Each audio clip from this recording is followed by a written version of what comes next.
I want you all to meet Andrew, who's one of our member mission people. Andrew works in a university in Wenatchee, Washington.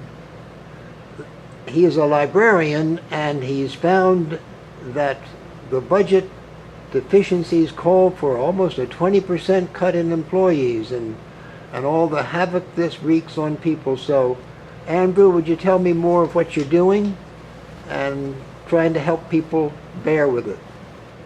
Well, working in the libraries brings us a different perspective on the campus than some of the other administrative departments, because we serve everyone on campus, faculty, staff, students. We serve the community.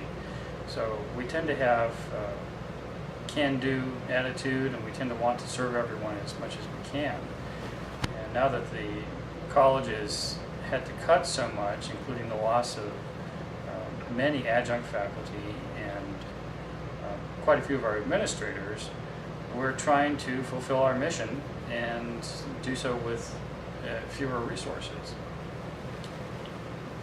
Did you say something about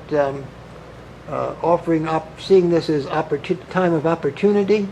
Well, that's my perspective, that we have to change because we have fewer resources, and those resources aren't coming back.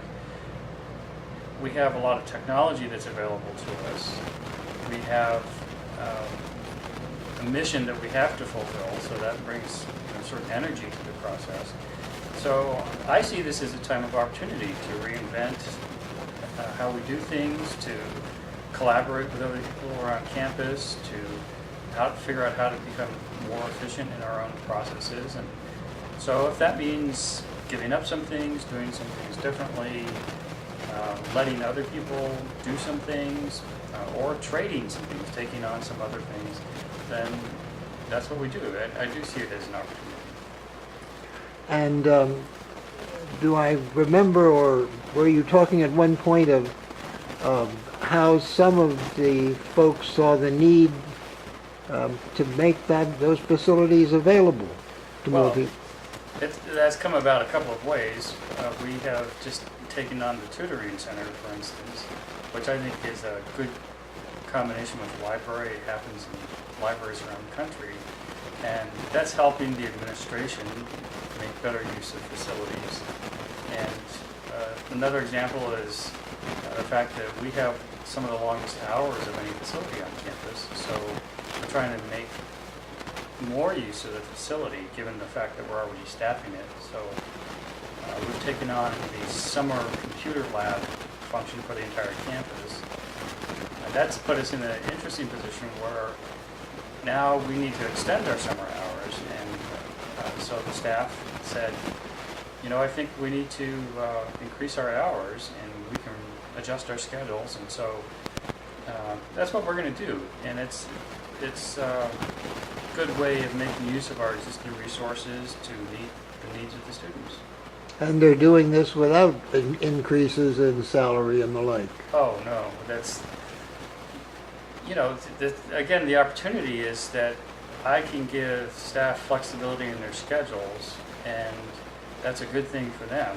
And at the same time, they can flex in order to serve the later hours that students want. So it's a good opportunity.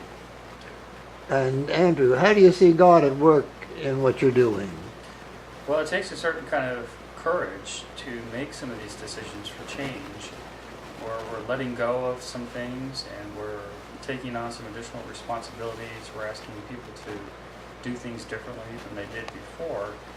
And I am willingly stepping into the center of that and making those decisions in an open, collaborative way. But I can do that because I have faith. I know my relationship with God, and that's more important than most human endeavors, if not all. So my faith is at the very center of my ability to lead these kinds of changes on campus. Yeah, and you're already moving into my other question of how does God help you? So talk a little bit more about that, would you?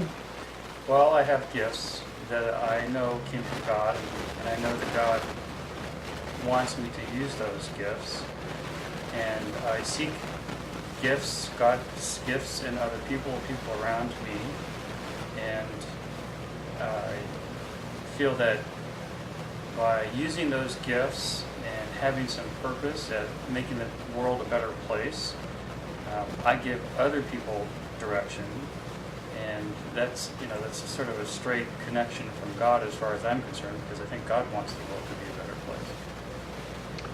And thank you, Andrew, for telling us about how a part of the world is becoming a better place. You're welcome.